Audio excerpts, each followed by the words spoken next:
Welcome to Unapologetically Sensitive, where you can learn, relate, laugh, and maybe even live a bolder, brighter life. I'm your host, Patricia Young.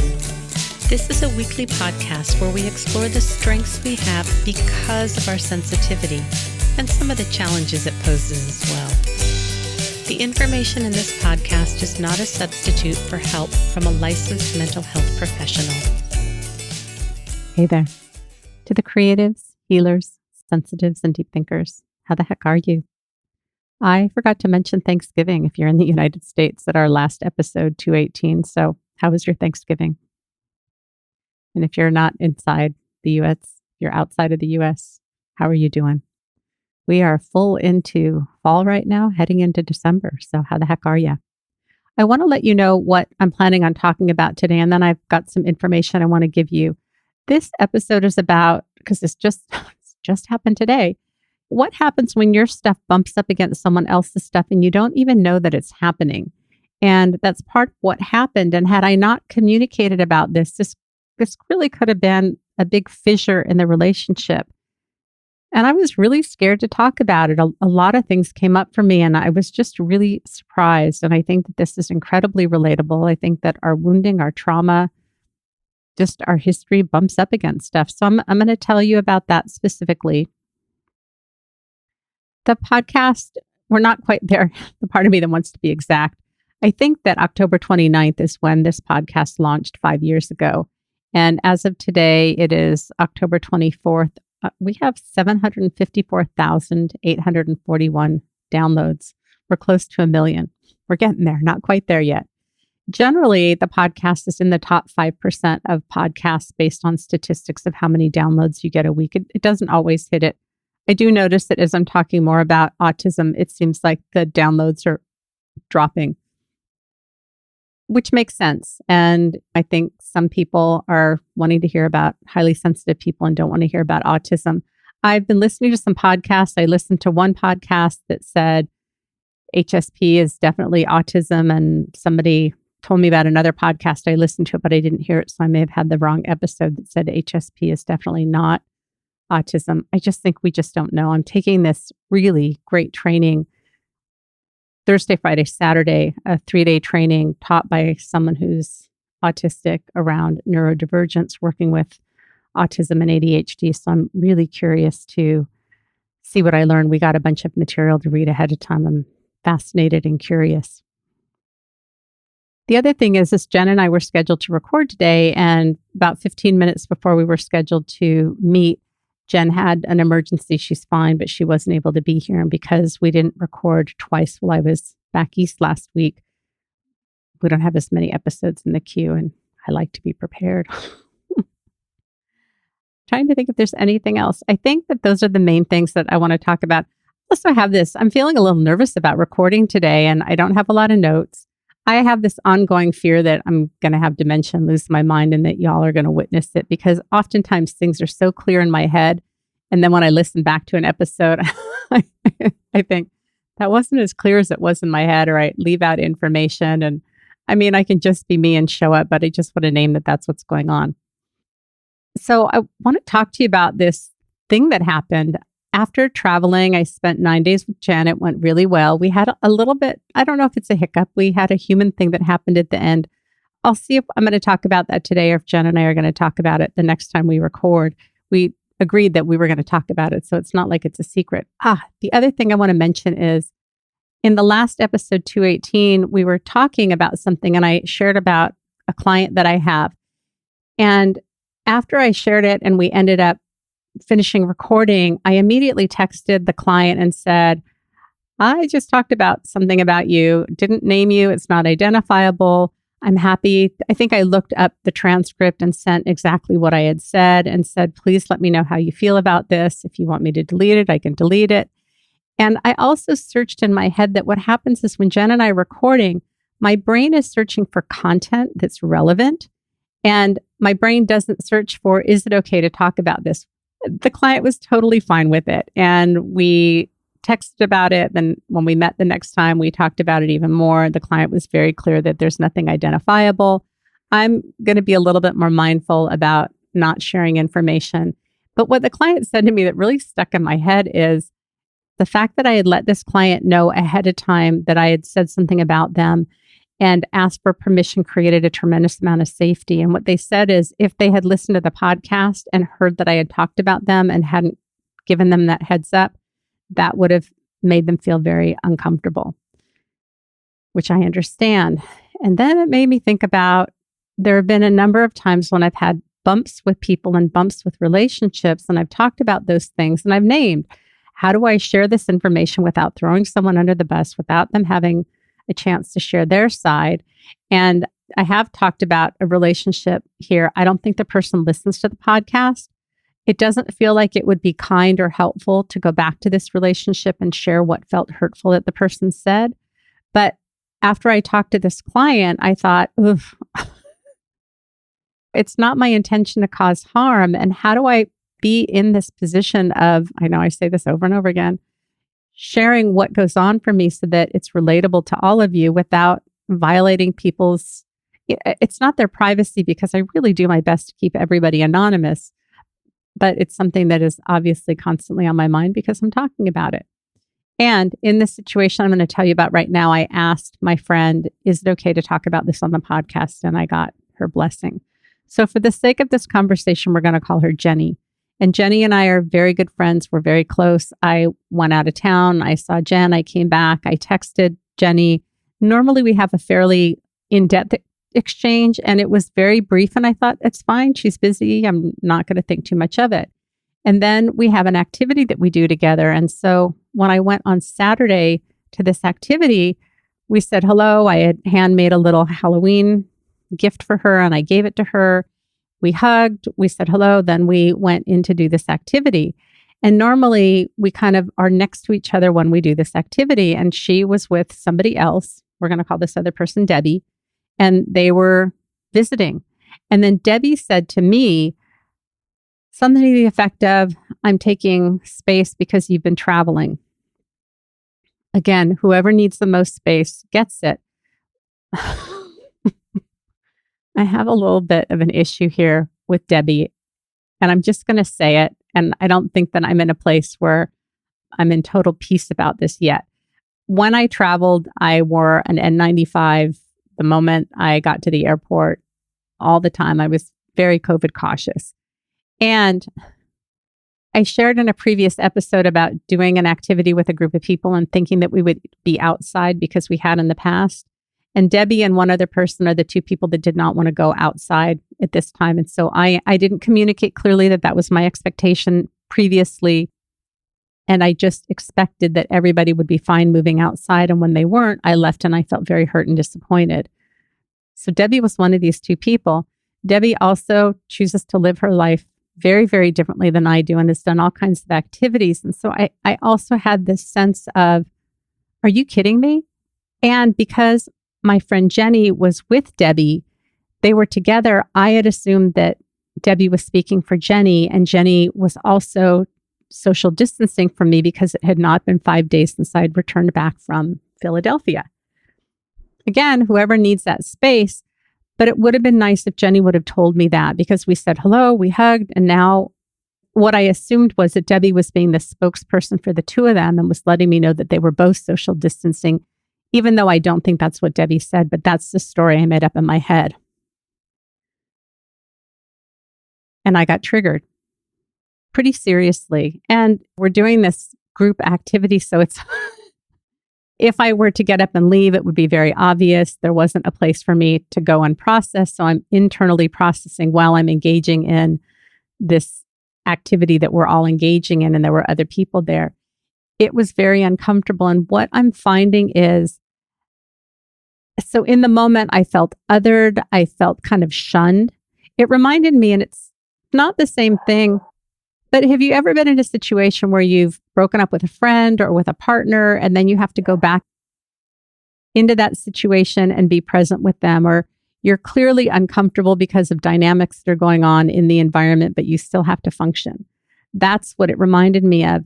And as I'm going through this discovery process with my autism, I'm seeing how often I'm looking for social cues in the environment to figure out what is warranted. And it can be really hard. And I was thinking this morning when my parents got divorced, I think I was probably about 5. And basically, my dad packed up one day and my mom said, Daddy's moving out. I don't remember having any physical or emotional response to that. And I can remember being in elementary school, just matter of factly saying, my parents are divorced. I'm fine. I can talk about it. I grew up not having feelings about things. I believe for me that this is alexithymia, which is it can be one of the aspects of being autistic. It wasn't until later on that I learned about my feelings and learned to identify them and get in touch with them. But for the majority of my life, I think everything was just fine. I just didn't register emotions. And what's happening now is when this thing happened with Jenny on Saturday, all of a sudden I'm connecting emotionally to all the times in my life when this has happened. And it's very painful. It's very overwhelming. It made me very sad. It made me angry. I felt frustrated. I was able to do some internal family systems, some parts work while we were doing this activity and allow that part of me to have a voice internally, not externally. And because I was so triggered, I assumed that Jenny and Debbie were social isolating from me. And I just kind of tuned Jenny out because of this hurt that I was feeling, the anger.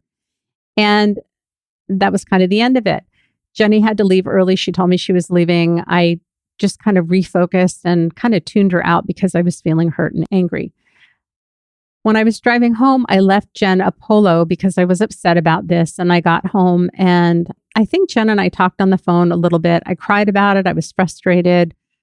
Jen was very supportive, not Jenny, but Jen.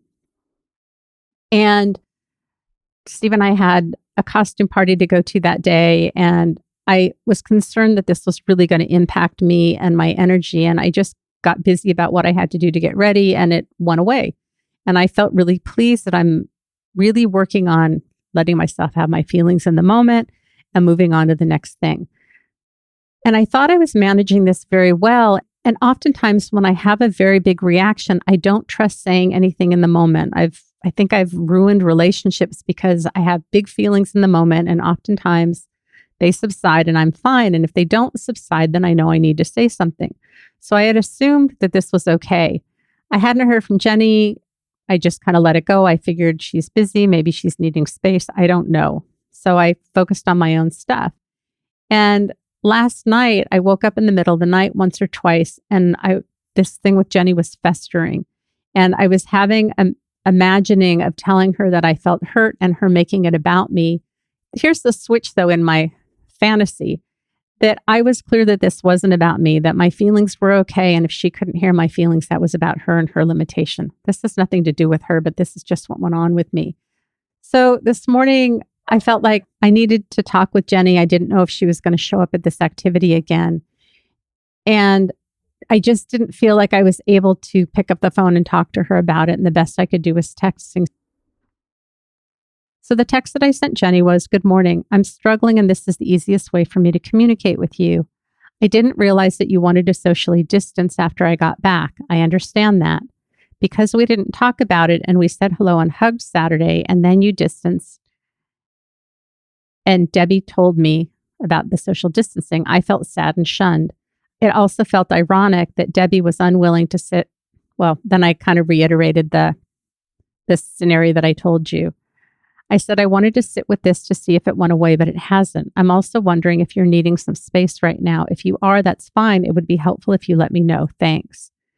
And then Jenny's response was, "No, not at all. I do keep my distance from people if I know they've traveled, but you've been back 5 days, so I don't worry. I'm respectful of your reentry time. Other than that, I had a super busy week, lots of activities, and I think I'm pooped." And then she just went on to say some other things. And we kind of went back and forth. And I started to cry. I had a very big cry. I didn't let her know that I was crying. But what happened for me was 2 things. I felt like she wasn't hearing that I felt hurt by it. She gave me information, but I didn't feel like she got that part. And here I am, I'm crying and having a lot of pain.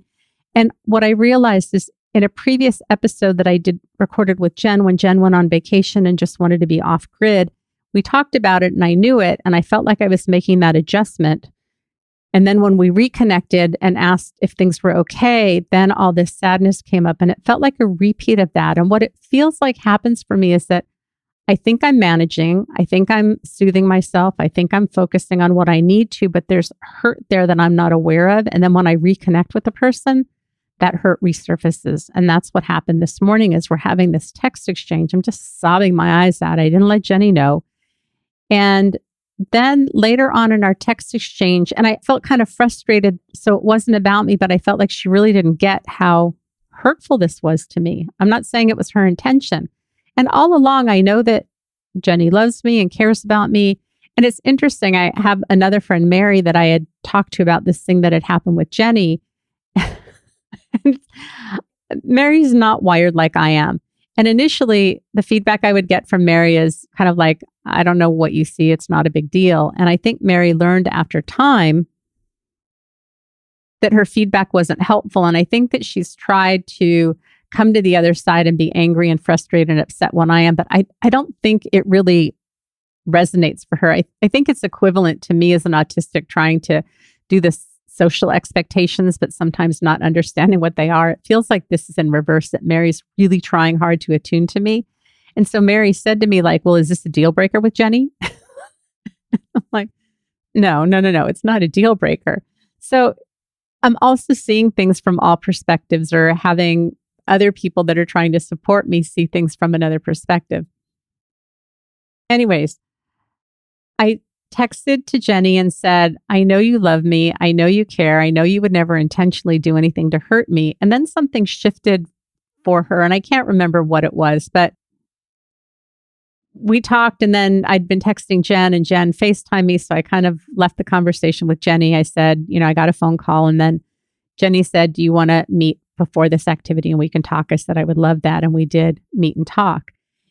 And I had asked Jenny if she felt criticized by what I said. And what Jenny said to me was she would never intentionally do something to hurt me. And so she was kind of bewildered and perplexed that I would think that she would shun me or not communicate or distance from me.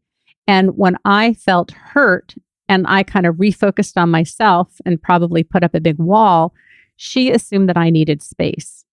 And I think that this dynamic has happened a couple times, that when we get to this activity and I assume that we're going to be right next to each other and we're going to be chatting, and then she goes to spend time with someone else, which she's entirely allowed to do. I think that she doesn't want to be with me. And I think it hurts my feelings. And so I just refocus on myself. And then she looks at me and I don't look warm and friendly because I'm processing my own stuff. And she thinks I need space. So we have this dynamic that keeps happening. And we talked about it. And as we talked a little bit more, she also has this assumption, because she can be chatty, and sometimes that's a lot for people. Although she's never named the wound of being too much, she has a little bit of that too. And because when she travels and comes home, she needs space. She's assuming that I needed space. And when Jen and I were talking this morning, Jen reflected to me, like, I rarely need space. And when I do, I'm pretty good about saying I need some space or I'm not available. So our stuff was bumping up against each other, that Jenny would do something and I would feel hurt. And then I think my affect or how I behaved looked like I needed space, and she would give me space because she didn't want to be too much. And she had said, like, why didn't I just come up and ask her? And I said, well, if I think that you're taking distance from me because of COVID, for me to physically get in your space would not really be helpful. We did beautiful rupture and repair work. I suspect that she's still a little bit perplexed. And I think because she doesn't have this wound and isn't autistic and doesn't have the PDA profile, that loss of autonomy, I think that there's a part of her that was really trying hard to understand and be incredibly compassionate. But I'm wondering how often this happens for people, where I took part of the information and her behavior and made an assumption. I made up a story in my head. That's a Brene Brown thing. And went with that. And that wasn't what was going on. And when I told her, that I was trying this morning and how stressful it was for me, I mean, she was kind of astounded because she had no idea that any of this was going on. And from my perspective, how could she do this? And why didn't she communicate? How often do you think this happens in your relationships? And I think when we have strong values about things, when we have wounding, we do have these opinions or ideas or beliefs or feelings, or we make up a story in our head and we don't check it out. And then there's a rupture, a fissure. We feel hurt. Maybe we stay in the relationship, but we have this sense of distance. How many times has that happened to you? And this morning, I really didn't feel like I could have a phone conversation with her. The only thing I could do was texting. Texting is fine, whatever way we can communicate. And when I felt like she wasn't getting it, I kind of had to take a little bit of a different turn. And it wasn't until I acknowledged that I know she loves me, I know she cares, I know she wouldn't intentionally do something, that it felt like something shifted for her, because that bumped up against, and I've had this too, when I feel like, don't you know who I am? Like, I would never do something like that. How can you assume that I would do something? And it feels like that's what came up for her. Like, don't I know that she would not intentionally say or do anything to hurt me? And that's just not who she is. So where do you see this showing up in your life? And what are the things that either make it easy for you to have a difficult conversation, or what are the things that come up that make it challenging for you to have an honest conversation with someone? I feel really grateful that I was willing to have a difficult conversation, that we worked it through. I feel so grateful about that. I think I want to pivot to something else, and I'm having some concern that I don't have enough meat around this content. So it may fizzle from here. And if it does, I guess that's just what we've got. Part of what happened when I was with Jen, and I think I am going to wait and let us talk about it when she comes back, but we had a little bit of a bump, and I saw where my PDA comes up: pathological demand avoidance, pervasive drive for autonomy, and how much I count on Jen and my husband to help me co-regulate when this happens, but I often don't recognize that I'm at a critical point. It kind of makes sense with what I've just told you about this story with Jenny. And this happened when Jen and I were together. We've talked about it. We've worked it through. It's fine. But I talked to my husband and said, I think that when I'm traveling and when you're traveling, because he often will leave his phone at home when he goes and walks the dog, or he puts his phone in one part of the house and he goes to another part of the house. And it was towards the end of the trip, at the end of the day, where there were they were very small bumps, but because I think I was tired and a few things happened in one day, by the time I reached out to my husband, again, didn't realize that I really needed to talk to him. And I never convey that. And Jen and I have talked about, she often doesn't know when I'm struggling, because so much of my internalizing is, I'm having a hard time. I don't say, I'm really struggling and I'm about to fall down a hole and I really need you. I'm like, I'm having a little bit of a hard time. So I don't recognize it. I don't communicate it. And I had texted my husband, and I don't know, 20, 25 minutes later, he responded. But by this time, with the things that have happened during the day, I was just like, I'm so over it. And then I flip into, because of my PDA, I want to have this sense of autonomy, and I need other people's nervous systems to help me regulate. It can sound like codependency. You can call it whatever you want, but it's this irony that this drive for autonomy, but because it's a nervous system dysregulation, I count on somebody else's nervous system to regulate, to co-regulate with me. And when he wasn't available, it just kind of sent me in this, like, I can't count on anybody and I just can only be here for me. And I really wanted to shut down. And Jen and I were sharing a bed together. And so, I just wanted to go in a hole and ignore everybody. And I couldn't do that. Her kids were there. So I did lay on the bed upstairs where I was supposed to see a client. The client didn't show up, and just tried to kind of calm myself. And then I went downstairs, and I was actually quite surprised that I was able to engage. I mean, I was tired, and I said at the end of the day I'd be tired, but I was actually able to engage and participate and didn't have that grumbly, I don't want you, I don't need you stuff going on. But this stuff is really hard, and it's been going on for me for years. I just didn't know what it was. And the next day, Jen and I talked about it, and I talked about how hard it is. And she and I had competing needs that day, and it was a long day for me, and my day started when her day ended. So we looked at, what are we going to do differently the next time that we visit? And throughout the time when I was there, the two of us would do this needing reassurance of like, do you want to come back and visit? Do you want me to come back and visit? And I'm naming this because I think that when there are shifts and changes, it does bring up an insecurity and needing or wanting to feel reassured of, is the relationship okay? Would I want to come back? Is this an okay thing? I think that that's really, really normal. So as Jen and I were talking about this, I realized that I flew back on a Wednesday, and on Sunday, Steve, my husband, was leaving for Laughlin for a week.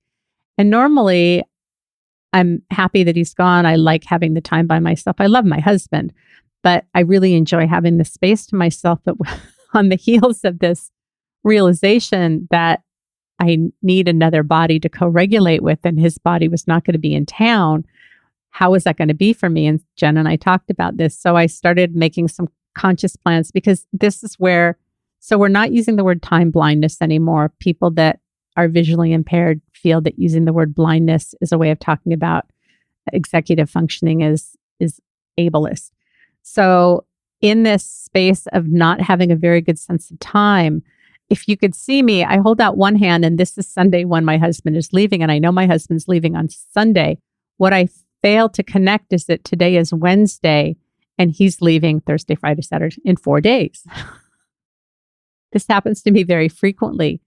So it's been interesting having Steve gone and trying to tune in on what is it that I'm wanting. And this part of me that hates needing other people to co-regulate with, because I want to be independent and have my autonomy, but I'm dependent on other people.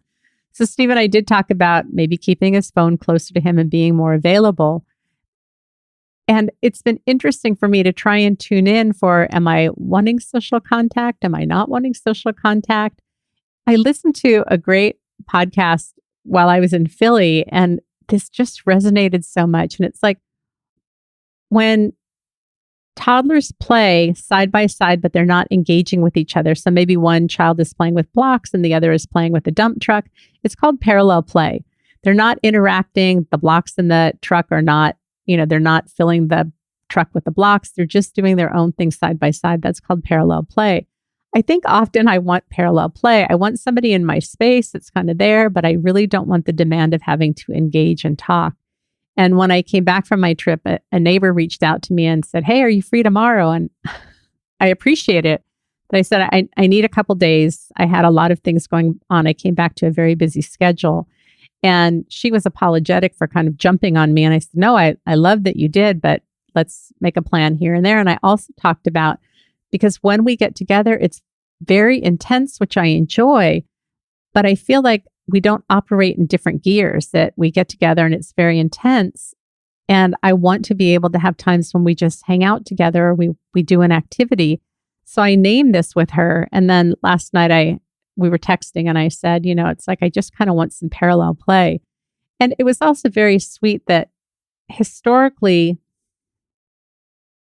when I lived alone, I would often let things pile up so bad that my mom would have to come over and help me do dishes. Like things would get so out of hand by my standards that I couldn't manage it. So there's always this tension when Steve leaves about staying on top of things, because he does dishes every night. He pretty much takes care of the dog, things that I don't have to worry about. I'm free to focus on my job and the podcast, and he's retired, so he's got time and he's good at these things. And so that's what he does. But when he goes out of town, then those things fall to me, and I need to figure out, when am I going to take the dog to dog park? When am I going to walk her, staying on top of the dishes? It's not uncommon when he's gone that I'll send him a picture of a sink full of dishes at night and go like, "You forgot to do the dishes tonight." Or I wait till the morning to do them because I'm just too tired in the evening. But I have this fear of things piling up. And so a friend and I went out to dinner the other night, and I was sharing about this tension that I have that comes up and wanting to stay on top of things. It's so sweet. My friend is going out of town on Thursday of this week, but said, like, "If you need me to come over and do dishes or do laundry, I'm happy to do whatever you need." And then it brought up some shame. And I talked about this in a previous episode when Steve went out of town and having to walk Gracie and Maisie. We don't have Gracie anymore, but I can't walk them together. And so a neighbor stepped in and took Gracie for walks, and I took care of Maisie. But I ended up having shame around my need for help. And it was interesting that this same friend, another neighbor, we had a party, and this other neighbor had brought flowers for me and for this person, dropped them off at my house because this other friend and I were out to dinner. And when the friend who offered to do dishes dropped me off, she forgot to get the flowers. So last night she texted and said, "Oh, I forgot to get the flowers. Can I swing by when I'm with another neighbor walking the neighbor's dog?" I'm like, "Great. Is it too much to ask you to walk Maisie tonight? Because I just haven't gotten around to it." And you can totally say no. And she was happy to take Maisie for a walk. Maisie did a great job. So there's this fine interplay between this fierce need for independence, a need for co regulation, a need for healthy interdependence, which is saying, hey, do you mind walking my dog? And she could have said yes or no. But navigating all of these ins and outs, it can be challenging. And what I find is that many of us are fiercely, fiercely independent. We like things done our way, and it's hard for us to relinquish control and asking for help. I was talking with one of my sons recently, and he's like, I'd rather die than ask for help. And how many of you does that resonate for?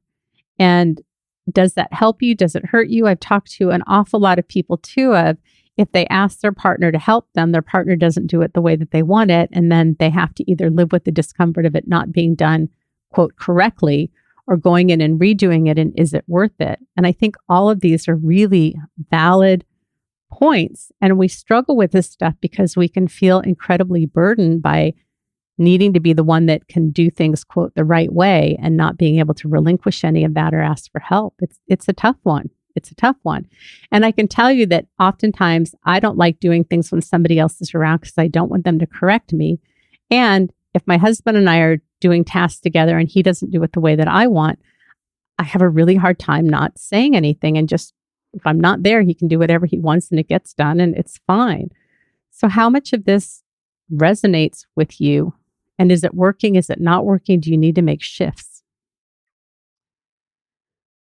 I'm trying to decide. I think there's one more little quick thing I'm going to talk about, and that is costumes, Halloween costumes, themed parties. Do you like dressing up? I think for some people, they really like it. And before I learned I was autistic, I just thought it was for me, not for anybody else. I just thought it was stupid.